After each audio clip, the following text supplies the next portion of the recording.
Hotel నుండి అయితే start అయ్యాము. బస్‌లో మేము బన్నేరుఘట్ట నేషనల్ పార్క్ అని వెళ్తున్నాము. సో, ఇదంతా బస్‌లో ఎంజాయ్‌మెంట్ అనమాట.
పిల్లలు బాగా ఎంజాయ్ చేశారు. చాలా హ్యాపీగా అనిపిస్తది. ఎందుకంటే మనం ఏం చేసినా పిల్లల కోసమే చేస్తూ ఉంటాం గదా! వాళ్ళ ఎంజాయ్‌మెంట్ తర్వాతే మనదేదైనా.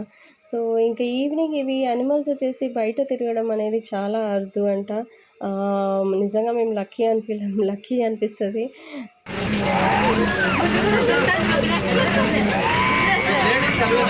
ಇದು ಅದು ಇದು ತಿಳಿಸೋದು ಬೇರೆ ಅದು ಮೇಲು